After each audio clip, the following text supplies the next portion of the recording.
It's actually really encouraging to see our colleagues in the schools planning for this school year. A lot of you have already been back at it, getting ready. It's the first year in a long time that districts are not preparing for massive budget cuts and, trying to figure out whether they can bring people back who've been laid off in massive layoffs. We're not completely out of the woods yet, but it is feeling like a new day. And I think people are optimistic and getting ready to roll up our collective sleeves and tackle a lot of problems that have kind of been pushed aside as we've been just trying to hang on and survive in the public education system. And so I think part of that spirit will be informing the work we do on the commission. There are a number of problems that we're getting ready to roll up our sleeves and tackle that have been kind of waiting in the wings. And we want to do that collaboratively with the State Board of Education, the California Department of Education, the Governor's Office, and the legislature, so that, our work is not sort of like one hand clapping, but we are kind of clapping together with the other actors in state government to solve some of the problems that we collectively know we want to make headway on. One of those that we've talked a lot about has been the issue of supplying well-prepared and generally prepared teachers to serve students with special education needs in districts, and it's something we've had on our agenda for some time, and we're really fortunate that a group of foundations has just put together some resources for a special education task force that will bring together the efforts of the CTC, the State Board of Education, the California Department of Education, and will include representation, we hope, as well from the legislature to take a look at what we need to do collectively to provide the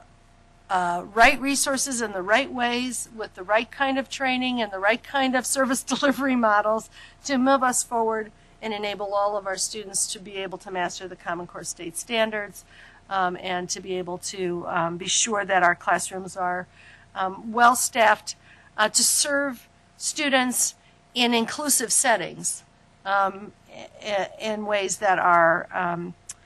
effective and productive for the children and the educators. So that's, I think, one promising step. The work that we do, we will be continuing to inform that task force from the work that goes on here and with our colleagues in the field to get advice about how to move forward on that. The other area, not the only other area, but another one that's been on our consciousness and that we're going to be moving forward with collaboratively with other state agencies is thinking about what induction should be for teachers and administrators in a new era where money is flowing in new ways through the local control funding formula and where the design of the programs and the funding streams and the supports and so on need to be thought about so that they continue to be an effective continuum for young people coming into the field. And we've had some reports about some of the challenges that exist right now in this time of transition, and we want to tackle that again collaboratively with the other agencies of government that have responsibility in this domain. So we'll be hearing more about that, and in September we're going to devote some of our time to really getting a little bit of deep study around the induction question and then trying to figure out some steps to move forward. So we're thrilled that Sue Bursars as a liaison for us to the state board, and that's one really helpful connection. And Michelle Zumat, along with Rich Zeiger, keep us connected to the Department of Education. And I think it's going to be very important in these domains that we expand and develop those relationships so that we can together really tackle these problems and go into the next era of California teacher policy.